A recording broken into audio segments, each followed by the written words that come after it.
Welcome to a special edition of the Programmatic Digest podcast. I'm your host, Ellen Parker, your programmatic coach. So in today's episode, I pulled some content created from the Reach and Frequency course. This is a whiteboard session, what I call the whiteboard session on the Cookieless Future. It is available right now in Module 5, where we talk about targeting mix. So really quickly about the Reach and Frequency. It is literally a course that takes you from zero to getting hired as a programmatic media buyer, account manager, account a specialist, you name it. I really give you all the fundamental knowledge to understand what programmatic advertising is, the ecosystem. So what's a DSP, who's involved, blah, blah, blah, to differences in ad placement, to understanding differences in the media auction. So private versus open auction, versus guaranteed versus not guaranteed. And lastly, in module 5, I cover targeting mix, where I define what behavioral targeting is, what contextual targeting is, but also like it's not just a definition. I also go over like best practices, when to use it, how it actually works to give you that knowledge. So whether you're working in the industry or not, this module is for you because it will give you either a different perspective or teach you something new. So this particular episode is going to be on the Cookieless Future. It's the whiteboard session that I had to create. It's like a bonus session that complements the lessons of the course, but are actually very important information. And in this session, I cover what we mean by Cookieless Future. I also cover where it all started, and I go over a handful of solutions. So by the end of this podcast, or if you're watching on YouTube, by the end of this video, you'll understand like, oh, this is where it started. Okay, this is how things were going. And also at this time in 2022, summer 22, these are some ID solutions, those some solution to this cookieless future, or to a cookieless future. So I hope you enjoy. Here's to a whiteboard session from the Reach and Frequency. And if you're interested in the Reach and Frequency, you can you can go to the reachandfrequency.live, reachandfrequency.live, and the link will be in the show notes, or just reach out to me and ask me how to get access to it. You already know how to find me. Enjoy. Welcome to another whiteboard bonus session. As a gentle reminder, the whiteboard bonus sessions are basically a concept that was mentioned in a lesson that needs a little bit more attention separately. In this particular one, we're talking about the cookieless future. So the whiteboard sessions are going to be more updated more often and will be created as new technology advancement come out, or new updates that influences the industry come out. Each of the lessons, though, in the modules, the regular lessons, will also be updated at least once a year. Why? Because we live in a very advancing industry. We work in a very advancing industry, and it's really important that all this information, although true and timeless, is as relevant as possible with like a latest update. So in this particular session, we'll talk about the cookieless future and what it means for the industry. So let's get into it. We're going to demystify what the industry refers to as cookieless future of the programmatic industry. It's important to understand that things are always updating and changing. However, we're going to focus on defining the principles that will help you understand whenever there's another major update, okay? Because we know, or you will get to discover that with big technology like Apple and Google, things are always updated, and it can have a big influence in your day-to-day, especially in the industry. So let's start with why. Why are we even having this conversation? So we know that it all started with a couple of years ago, give or take 2019 or 2020, Google announced that they will deprecate access third-party cookies access in Chrome. That means that publishers and advertisers will no longer use cookies, third-party cookies, as a mean to targeting, or as a mean to being capable of having the ability to target. So let's start with why. The short answer is data privacy. Data privacy, that's how it all started. Now, Sarah Polley said, data privacy has become a growing concern for consumers. Users are asking for more control over how their data is collected and used. In response, big brands like Safari, Google Chrome, and Facebook have opted to phase out third-party cookies to meet both regulatory restrictions and rising user expectation of privacy. So what does that really mean? So I pulled this information from Cookiebot, but the image is actually from the Ad Exchanger, which is a magazine that I challenge you in one of your homework to look over some of the articles and to follow. So if you have not gone into adexchanger.com and read any of their article yet, you should. Google's plan to phase out third-party cookies in Chrome is part of a larger strategy of creating a privacy sandbox with open standards for tracking users while protecting their privacy through new browsers API like trust tokens, but it's facing heavy challenges in the form of antitrust investigation from the EU Commission and the UK's Competition and Markets Authority, CMA. So yes, so you're probably thinking like, okay, so cookies are going away. Google decided that any advertisers, brands, publisher will no longer have the ability to really track certain information based on cookies, right? Cookie tracking. And the main reason why this all started of this announcement, why they even thought about this decision, why did they even make the decision if we were heavily dependent on cookies to target before? It's because of everything that's happening, not only in the US, but also in the EU. So how does this impact the industry? Okay, so you already understand the importance of first, second, and third-party data, and how the reason why we are using third-party data is because of that third-party cookie. Okay, and as a refresher, that third-party cookie is simply that little tracker that is in every single page on the internet that allows us to track whether it's publisher or advertiser, but track your behavior. So again, go back to the previous lessons in behavioral targeting, all of those touch points that we talked about, the user touch points, that's what the cookie allows us to track. So how is cookie going away, that those touch points, having access to tracking those touch points going away, impact the industry?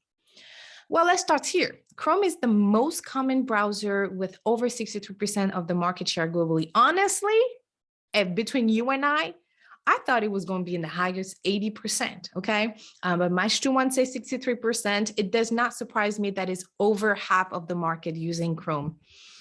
So the biggest thing about how it's going to affect is targeting and measurement. So let's talk about targeting, right? So third-party cookies enabled advertisers and brands to target their ideal consumer more relevantly, allowing to serve messages applicable to their needs and online behavior, especially in respect of their environment. So that's why third-party cookies were so important for our targeting, for programmatic targeting.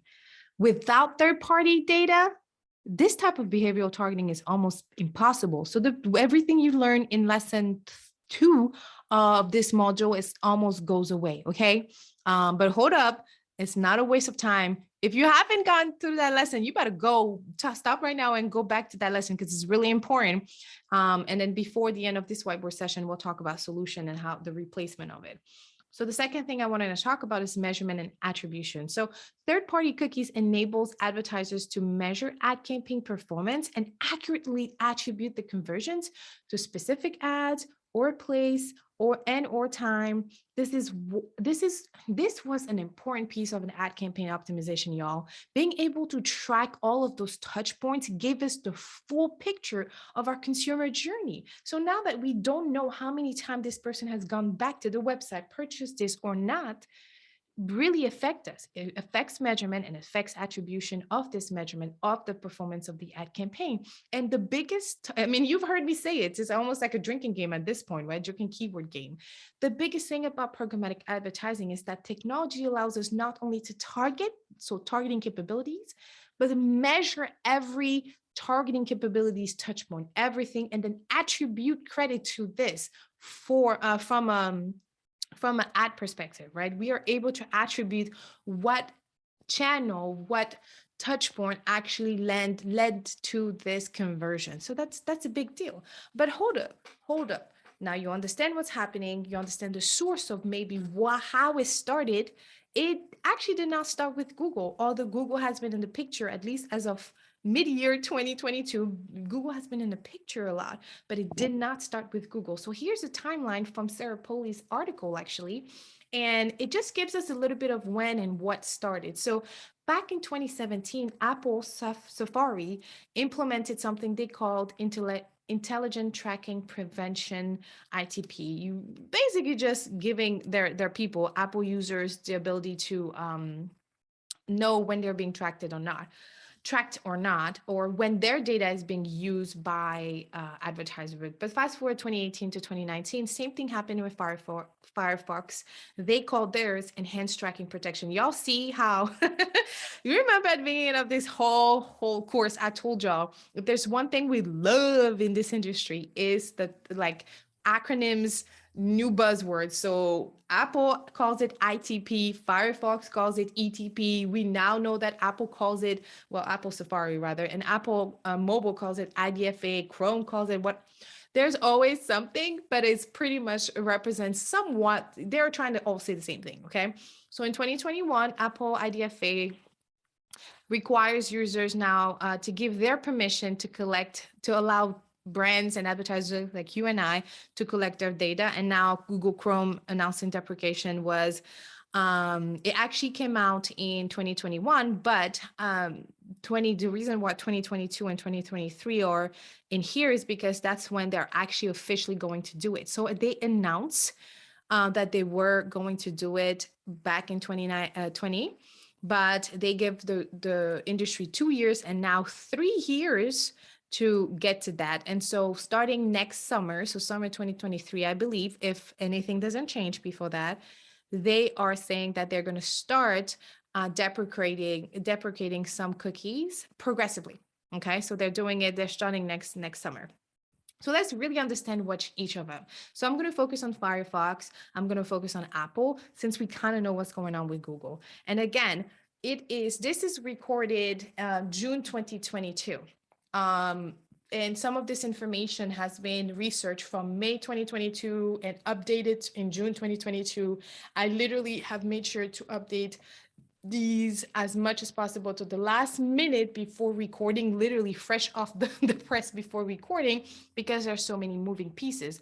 But with that being said, if you're watching this in December 2022, yes, it would be safe to go and research the latest, but it's still the same concept. So the enhanced tracking protection in Firefox automatically protects your privacy while you browse.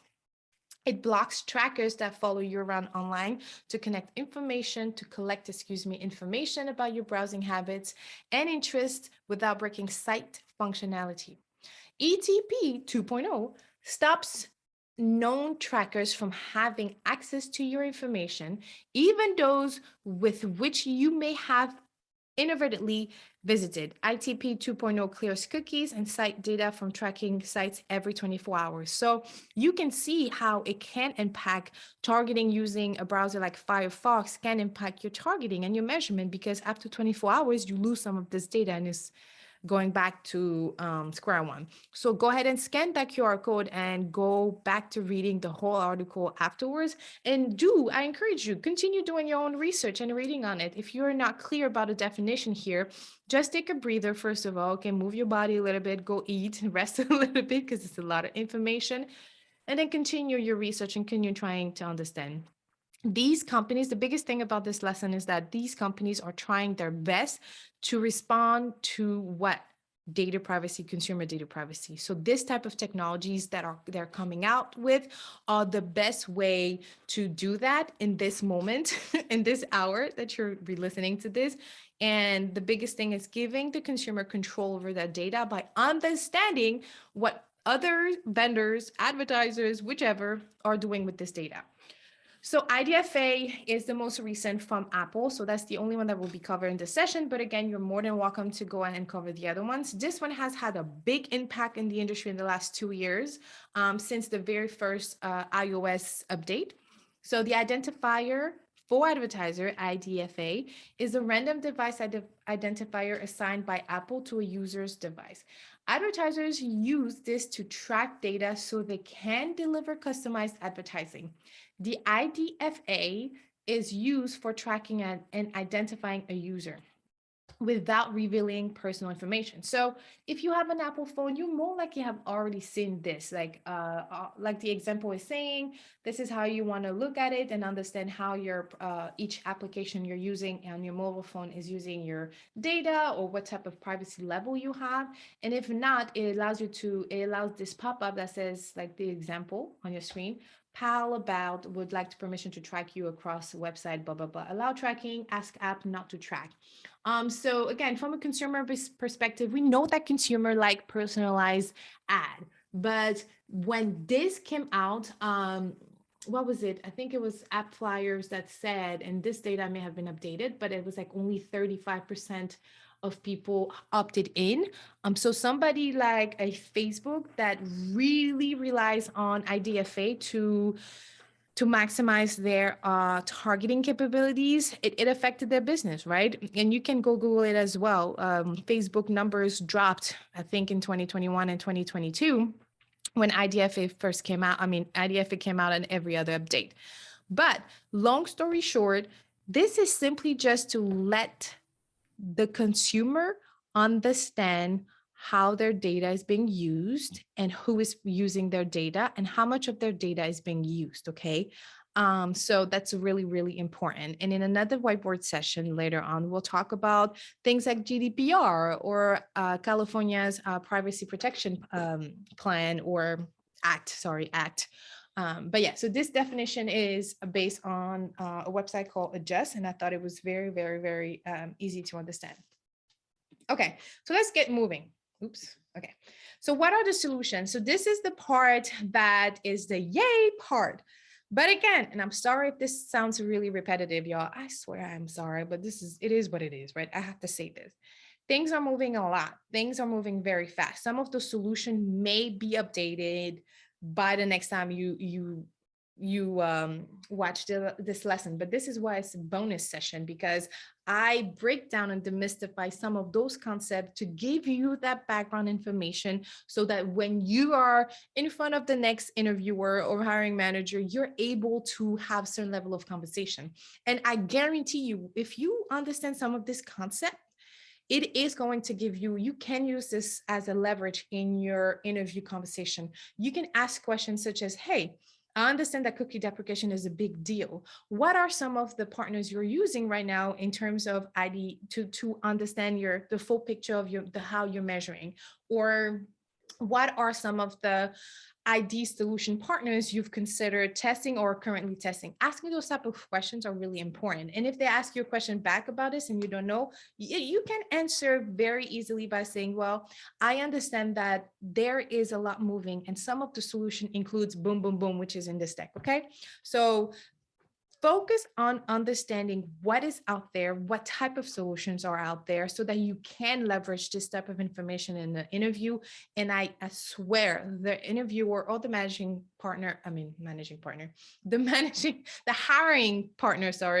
manager, golly, is going to really be impressed by your knowledge. So let's get into it.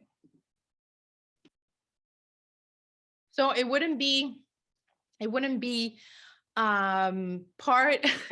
fair not to mention what Google is doing since they announced this cookie deprecation, okay?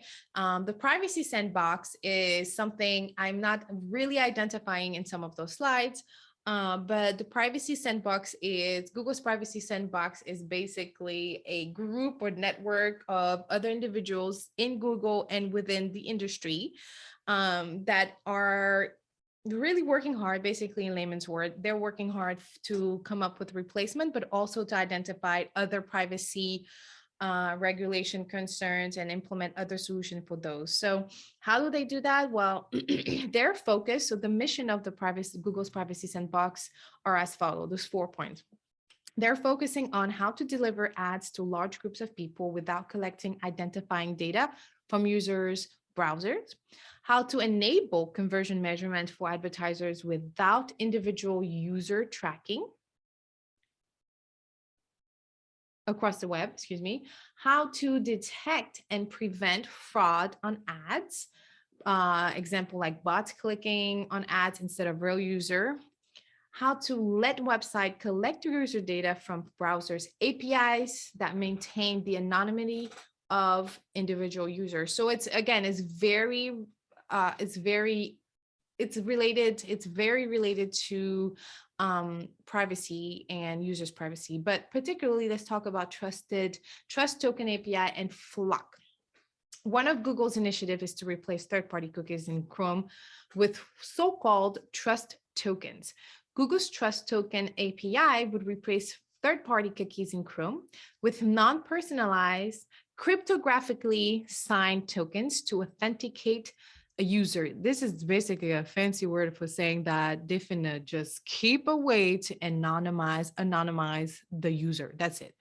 The Trust Token API would allow websites and advertisers to only know about users to a certain level and block attempts to know users on an individual level. So unlike Google's third-party cookies today. However, Google's proposal for trust tokens still means that user will have to give out personal data in combination with other APIs in the privacy sandbox, such as Google's federated learning of cohorts or Flock. Yes, they came up with this word, I swear, which places users in aggregated ad targets groups, so-called flocks, requiring the processing of personal data. So Google's solution is basically, from what you learned in the last maybe 19 minutes, Google's solution was, I'm gonna take away cookies, which the programmatic industry and social industry, honestly, and even search were heavily dependent on. And now they're coming back to us saying, but at least you'll still be able to target these people based on cohorts, on flocks, and they called it flocks. But very recently, Google said that they were not going with the flock solution. So the reason why it's still mentioning here is to give you that background. At this point, honestly, I'm kind of unclear where Google stands. And I can guarantee that most of us in the industry are feeling the same as me. However, just know this about this slide, okay? That they're working on something for us. We're not confident from an industry perspective, and this might come across as an opinion here, a very professional commentary opinion, but we're not confident on what they are going to come up with, and it's not going to replace cookies from a one-on-one perspective. So it will give us an additional solution, additional way of targeting, but it won't replace it. It's very important to understand. Now let's go to the next one that is a very popular one, Universal ID solution. Unified ID 2.0 is a collective industry effort to create identifiers for users on the internet while maintaining user privacy. It will act as a new, improved version of cookie as an identifier. A user will log into a website with their email address, and an identifier is created based on an anonymized version of that email address. So they're anonymizing the email address. This identifier will regularly generate itself to ensure security.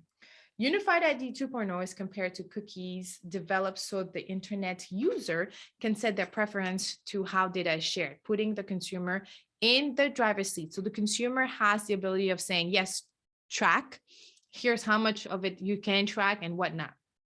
If the user logs in through a supply partner that operates in Unified ID 2.0, they get the added benefit of being automatically logged into any site that's part of that supply network. So this is one of the very exciting solution, one of them, to the replacement of third-party cookie targeting, because we are going to utilize deterministic data. Hence why in the previous white session, we explained deterministic versus probabilistic data, the differences. So go back to the previous one if you have not.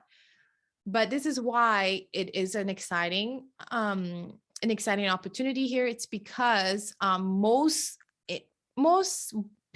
vendors and partners leading in this industry have signed up in support of Unified 2.0 or UID 2.0. Okay, it's just UID 2.0.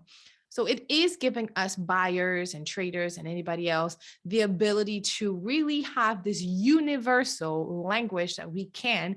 And yes, we will be able to measure, we'll be able to attribute, and it is considered something as close as possible to third-party cookies replacement. But now, let me just say something.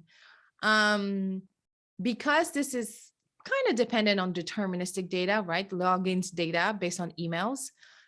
There is chances that, not chances, I'm sorry, but they are not going to be able to give as much volume as cookies were giving us, okay?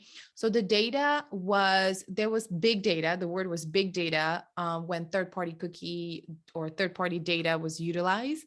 But with UID data, okay, UID audiences will have less of it. So it's not going to be as much. The volume is definitely not going to be there because not 100% of users are going to, log in. And also some vendors are still working to give that access out or give that permission out to some of those vendors. So in the image, you can see that the boat has the word the trade desk. They're the one who initiated this initiative, sorry. And then the Washington Post is a big publisher, jumped into it. And then all of those flags are other big either vendors or partners. Some of them are SSPs like Magnite, Programmatic. Others are Open Exchange like OpenX, LiveRamp. You already know it's a DMP, Nielsen, you name it. So there are a lot of partners in our industry. I think it's like 80 of them at this point that are on board with Unified ID 2.0. And so this is great. So again, the volume will not be there, may not be there, but it is close of a solution at this time. Now, ID and device graph is slightly different, kind of similar concept. We're trying to be able to use the data that we have, and this time is very location based. So the main goal of these solutions is to piece together IDs from online and offline channels to create a centralized view of consumers, so that we can attribute this holistic picture, rather than just to use of these ideas for online media buying. So an ID and device graph is not only advertising based, it's overall marketing wise, how are you viewing this consumer? So the most heard of and known include LiveRamp, Tapad, InfoSum, Newstar, ZeoTap, and more. So those are just examples that you want to remember. Or again, since it's mentioned here, you can go on their website and sign up to their newsletter or to their blog and just start reading maybe early on blog where they introduce this concept of ID and device graph so that you can have more information on it. Because I do think it's important to understand. You don't have to understand it all right now, as long as you understand this concept of the differences in solution. So by collecting multiple ideas from different channels, ID graphs can create a single customer view, SCV, which consists of an individual's behavior and data points across multiple devices and channels. So all of those data points are being able to be collected. So here's an example of P-Week's Pro CDP. If you have not viewed or at least watched lesson 6 of module 2, I know I keep referring back to this lesson, but it's because we start explaining and introducing the concept of data management platform. And in this lesson, I specifically go over the differences between DMP versus a CRM versus a CDP. And we understand that a CDP brings CRM and DMP together. And so what you see on your slide right now, it's an example of what type of data everything comes together. So you have the user ID, you have the analytics visual, the device ID, but you can see that everything is anonymized at this point. Right? So we are not going to target j.doe@mail.com. We're going to utilize those anonymized data points. So it's very important. And again, this is the type of information you can carry in a conversation with your interviewer, right? So you can tell them like, oh, well, I understand the importance of CDP. Not all brands or agencies or partners are using CDP at the moment because it is an investment, okay? Any technology you invest from an advertiser perspective or agency perspective is going to be an investment, but it's important to understand that that's a solution you could invest in, and then long-term or and not only long-term, but short-term solution to what cookie deprecation is going to make us miss. So that's one of the important thing about ID graphs. So lastly, we're going to talk about data clean rooms, and then we'll end this, okay? So a data clean room is a secure environment that allows multiple companies or a division of a single company to bring data together for joint analysis under defined guidelines and restrictions. These guidelines and regulation keep data usage aligned with privacy laws, such as General Data Protection Regulation, which is a GDPR in the EU, the California Consumer Privacy Act, CCPA. In the data clean room, personally identifiable information, PII, is anonymized, processed, and stored in the compliant way. So you can kind of see that they're all coming together in some way. Data clean rooms is actually one of the data clean rooms is one of those solutions that is known for a one-by-one replacement of the cookies. Why? Because the most popular use case of data clean rooms is to link anonymized marketing and advertising data from multiple parties for attribution. Data clean rooms don't allow data points that could be tied back to a specific user to leave the environment, giving organization the ability to adhere to privacy law. So it's really bringing everything back together, okay? So now let's understand how does a data clean room work and why the industry is really excited about this. But again, when we look at something like data clean rooms, it is an investment. It's not for your typical smaller to medium-sized brands. There is a heavy investment involved with data clean room, at least at this time that we're talking about. So data clean rooms control what data comes in, how the data in the clean room can be joined to other data in the clean room, what types of analytics each party can perform on the data, and what data, if any, can leave. Any PII data loaded into the clean room is secured and encrypted. The data owner has full control over the clean room, while approved partners can get a feed with anonymized data. So it's basically a centralized place. It's this big place, this one place where you can tie in, you can connect. Another word for it would be you can plug into it and have every single marketing technology feed into one. Okay, so just like the picture, have this one centralized and have all of the other technologies plug into it. And once it is in this centralized place, okay, in this big place, I'm gonna call it big clean room, in this room, you can basically segment and manipulate this data, not manipulate, but pivot or segment this data and anonymize in respect of the laws, like privacy laws. And then the beauty of it all is like, not only are you now tracking and converting all into one, so everything, again, from your email list to your marketing, to your advertising, anything you're doing, to your organic efforts can all come into one. It all joins it into one. Is it encrypted, rather anonymize it, which is the word we've been using, making sure that it's a random information that nobody can tie back to yourself, protecting the user. And then you're able to use this data to target. So that is why, it is said in the industry, that's what Twitter says, that's what AdTech Twitter says. AdTech Twitter says that data clean rooms are the one-by-one replacement to the cookie deprecation. But again, it is an investment, right? It's an investment. Big brands are using it at the moment. It's probably not going to be accessible for a little bit, but that's how it starts. That's how anything in our industry starts. Big brands starts testing it, and then it goes open up to the market, and eventually the rest of the industry gets to test some of this. So data clean rooms are actually really, really cool. Strongly recommend that you continue looking into it. There is a lot involved with clean rooms, and then there's a lot involved with some of those technology. And again, anything related to technology will update. It will update. So understand that this is where the industry is when we talk about cookieless future. This is why, okay, the reason why is because of data privacy. Google did not start it goes way back actually to 2008 and stuff, but in the screenshot that I shared, it started in 2017 or 15. That there are solutions out there. Google themselves have an initiative called Google Privacy Sandbox. And then the rest of the industry are all partnering, at least a handful of leaders are partnering to come up with a universal language called UID 2.0. And again, I'm just repeating this, it's not on your side. I'm just repeating it out loud.